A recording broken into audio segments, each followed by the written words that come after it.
Revision everything में एक बार फिर से आप लोगों का बहुत बहुत स्वागत है।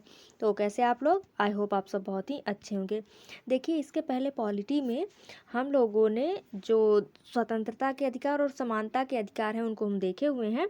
तो आज इस वीडियो में हम लोग शोषण के विरुद्ध अधिकार और धार्मिक स्वतंत्रता के अधिकार को देखने वाले हैं। तो चलिए शुरू करते हैं।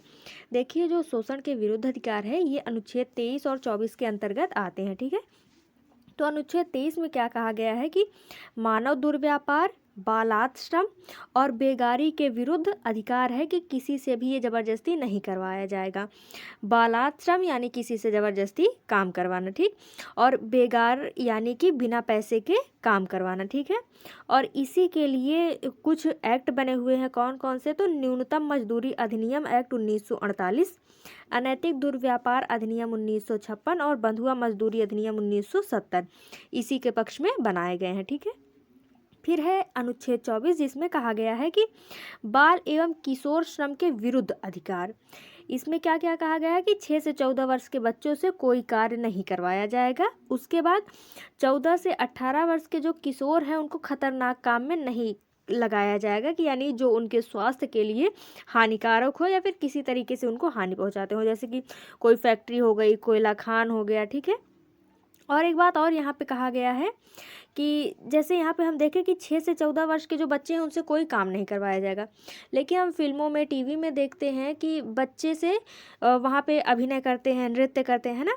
तो 2016 में सुप्रीम कोर्ट ने कहा कि मनोरंजन या फिर ऐसा कोई कार्य जो बच्चे के विकास करता है, जैसे कि नाटक, फिल्म आदि में प्रतिबंधित नहीं है। ठीक है, ये सब सारे काम बच्चे कर सकते हैं। ठीक है, फिर अब अगला है धार्मिक स्वतंत्रता के अधिकार, जो कि अनुच्छेद 25 से 28 के बीच है। ठीक है, तो अनुच्छेद 25 में क्या कहा गया कि भारत में किसी भी व्यक्ति को धर्म का अंतःकरण करने, धर्म मानने, आचरण करने तथा किसी भी प्रकार का धर्म का प्रचार प्रसार करने का अधिकार है।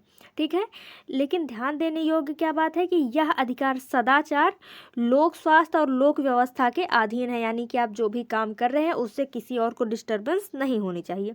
व्यक्ति अपनी इच्छा से धर्म परिवर्तन कर सकता है, किंतु जबरन धर्म परिवर्तन निषेध है। ठीक, इसी के साथ साथ अनुच्छेद 25(2) में क्या कहा गया है कि धार्मिक आचरण से प्राप्त धन के विनियोजन तथा प्रबंधन के संबंध में राज्य कानून बना सकता है, यानी कि जो भी कोई धार्मिक संस्था है वहाँ पे कहाँ कहाँ से धन आ रहा है इसके बारे में जो राज्य है, यानी कि जो देश है या राज्य है, वो कानून बना सकता है। ठीक है, फिर अनुच्छेद 25(2)(b) में क्या कहा गया है कि हिंदू धर्म की संरचनाएं जैन, बौद्ध और सिख तीनों के लिए खुलती हैं। कहने का क्या मतलब है कि जैन, बौद्ध और सिख जो हैं ये भी हिंदू के अंतर्गत ही आते हैं। ठीक है, हिंदू धर्म के अंतर्गत सामाजिक कल्याण और सुधार के लिए जो संस्थाएं हैं उनको जैन, बौद्ध और सिख तीनों के लिए खुली जाएंगी।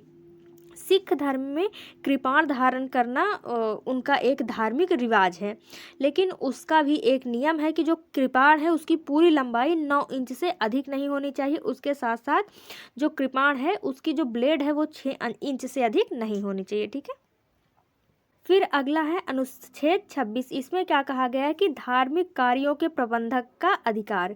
यह ध्यान देने योग्य बातें हैं कि ये जो प्रबंधन का सुविधा या फिर अधिकार मिला हुआ है ये केवल किसी संप्रदाय को मिला है, किसी व्यक्ति को प्राप्त नहीं है। ठीक है, तो 1982 में सुप्रीम कोर्ट ने धार्मिक संप्रदाय को परिभाषित करते हुए कहा कि धार्मिक संप्रदाय वे कहलाएंगे ऐसे लोगों का समूह जो एक ही विचारधारा के हों या फिर एक ही धर्म में विश्वास करते हों, जिनका एक विशिष्ट नाम हो और उपासना की समान विधि हो, वो सभी धार्मिक संप्रदाय कहलाएंगे। ठीक है, 2018 का सबरीमाला मंदिर विवाद आप लोगों ने सुना होगा, जिसमें महिलाओं को मंदिर में प्रवेश वर्जित किया गया था।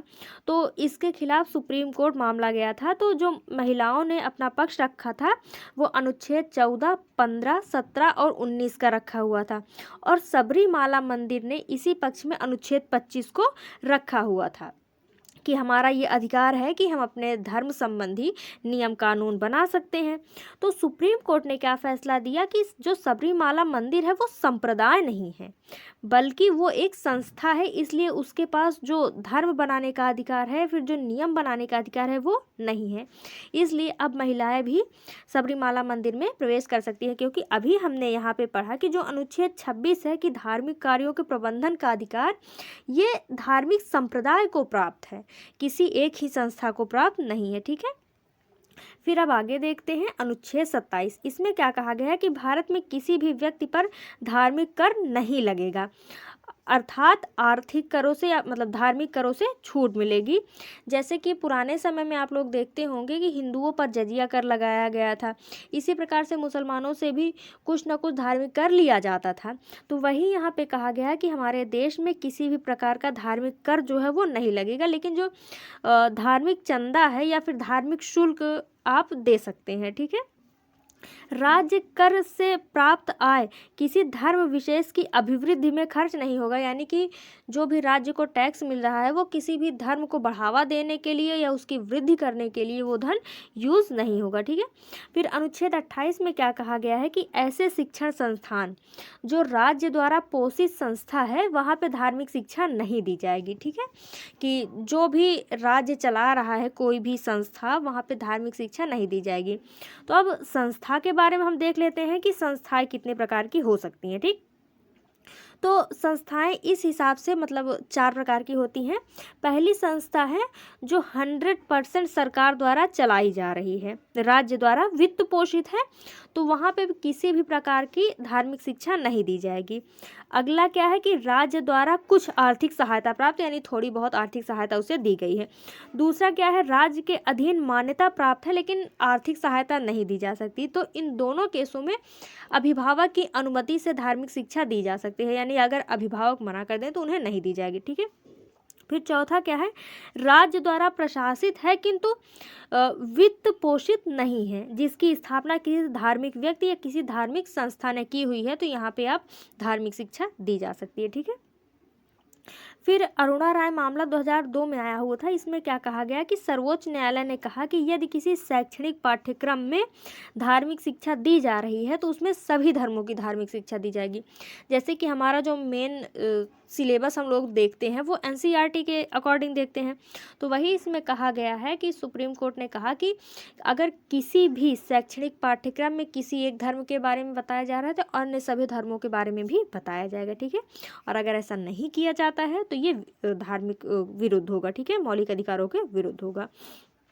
फिर अगला है शिक्षा एवं संस्कृति का अधिकार, जो कि अनुच्छेद 29 और 30 में है। इसके बारे में हम लोग देख लेते हैं कि प्रत्येक अनुच्छेद 29 में क्या कहा गया है कि नागरिक के प्रत्येक वर्ग को अपनी भाषा, लिपि और संस्कृति के संरक्षण का अधिकार है। क्या है, प्रत्येक व्यक्ति को, प्रत्येक वर्ग के व्यक्ति को, नागरिकों को। ठीक है, तो यहाँ से क्या हमें पता चलता है कि अनुच्छेद 29 में अल्पसंख्यक शब्द का प्रयोग नहीं हुआ। इसका ध्यान रखिएगा, क्योंकि कई बार ऐसा बोल दिया जाता है कि जो अनुच्छेद 29 है इसमें कहा गया है कि जो भी अल्पसंख्यक है उनको अपनी भाषा, लिपि, संस्कृति के संरक्षण का अधिकार है, पर इसमें ऐसा कुछ नहीं कहा गया है। इसमें कहा गया है कि नागरिकों के प्रत्येक वर्ग को अपनी भाषा, लिपि और संस्कृति के संरक्षण का अधिकार है। वो अलग बात है कि जो जनसंख्या में कम है या फिर किसी भी मामले में अल्पसंख्यक है, भाई उनको ही अपने चीज़ों की रक्षा करनी पड़ेगी। ठीक है, तो लेकिन इसका इनडायरेक्ट यही अर्थ है कि उन्हीं लोगों के लिए है, लेकिन हाँ वर्णन नहीं है इसमें। फिर अनुच्छेद 29(2) में क्या कहा गया है कि राज्य द्वारा पोषित शिक्षण संस्थान में प्रवेश को लेकर किसी भी नागरिक के साथ धर्म, मूल वंश, जाति और भाषा के आधार पर भेदभाव नहीं किया जाएगा। ठीक है, कि कोई भी व्यक्ति किसी भी धर्म का हो, किसी भी जाति का हो, प्रवेश को लेकर कभी भी उसके साथ भेदभाव नहीं किया जाएगा। लेकिन यहाँ पे ध्यान देने वाली क्या बात है कि इसमें लिंग नहीं लिखा हुआ है कि लिंग के आधार पर चाहे तो आप भेदभाव कर सकते हैं, इसका तो यही अर्थ हुआ। इसीलिए हमारे देश में आप लोग देखेंगे कि बहुत सारे बालिका विद्यालय या फिर बालक विद्यालय होते हैं, क्योंकि यहाँ पे कहीं लिखा ही नहीं है कि लिंग के आधार पर भी आपको भेदभाव नहीं करना है। हाँ, अनुच्छेद 15 में भले कहा गया है, लेकिन यहाँ पे ये बात नहीं कही गई है। ठीक है, फिर उसके बाद अनुच्छेद 30 क्या है कि अल्पसंख्यक वर्ग को, यहाँ पे अल्पसंख्यक का चर्चा हुआ है, ठीक है, कि अल्पसंख्यक वर्ग को अपनी पसंद का शिक्षण संस्थान स्थापित करने व चलाने के अधिकार है, ठीक है। हमारे संविधान में अल्पसंख्यकों को परिभाषित नहीं किया गया है। तो 1992 में अल्पसंख्यक आयोग बना, जिसमें कहा गया कि वे लोग जो भाषा या धर्म के आधार पर कुल आबादी में 50% से कम है, वो सभी अल्पसंख्यक माने जाएंगे, ठीक है। फिर अगला है अनुच्छेद 31, जिसमें संपत्ति के अधिकार के बारे में चर्चा की गई थी। हालांकि ये वर्तमान में अपने संविधान में नहीं है, लेकिन फिर भी इसके बारे में हम थोड़ा सा देख लेते हैं कि अनुच्छेद 31(1) में कहा गया है कि किसी भी व्यक्ति को उसकी संपत्ति विधि द्वारा स्थापित प्रक्रिया के माध्यम से ही वंचित किया जाएगा, ठीक है। फिर 31(2) में क्या कहा गया है कि संपत्ति का अधिग्रहण सार्वजनिक उद्देश्य के लिए होगा तथा संपत्ति के अर्जन से पहले मुआवजा दिया जाएगा। कहने का क्या मतलब है कि उस समय पे ये नियम था कि जो भी आपकी संपत्ति है, अगर उसको छीना भी जा रहा है तो आपको पहले मुआवजा दिया जाएगा, यानी कि इसमें संपत्ति के अधिकारों की चर्चा की गई थी, ठीक है। हालांकि ये वर्तमान में अपने संविधान में नहीं है। फिर उसके अलावा अगला क्या है कि कुछ जब 1951 में हमारा पहला संविधान संशोधन हुआ था, तो इसमें कुछ चीज़ें ऐड की गई थी। कौन कौन से थे? तो सबसे पहले है 31(a). इसमें क्या कहा गया है कि सरकार व्यक्ति की संपत्ति का अधिग्रहण कर सकती है। ये प्रथम संविधान संशोधन 1951 में कहा गया। फिर उसी में एक बात और क्या थी कि 9वीं अनुसूची जोड़ी गई, जिसके खिलाफ न्यायालय नहीं जा सकते। जो 9वीं अनुसूची थी, ये पहले संविधान संशोधन द्वारा ही जोड़ी गई थी और इसके खिलाफ ये भूमि सुधार से संबंधित था, तो इसके खिलाफ कोई भी न्यायालय नहीं जा सकता था। फिर इसी में 31(c) जोड़ा गया। ये क्या था कि 25वां संविधान संशोधन हुआ 1971 में, और इसमें क्या कहा गया कि जो DPSP है, यानी नीति निदेशक तत्व, तो उनको लागू करने के लिए ये जो संपत्ति का अधिकार है, इसमें इसके साथ छेड़खानी की जा सकती है, ठीक है। तो ये था हमारा मूल अधिकार के कुछ और अनुच्छेद। तो अभी तो ये लगभग पूरा हो गया है। अब अगले वीडियो में हम लोग संवैधानिक उपचारों का अधिकार यानी अनुच्छेद 32 को देखेंगे। तो मिलते हैं नेक्स्ट वीडियो में। Thank you.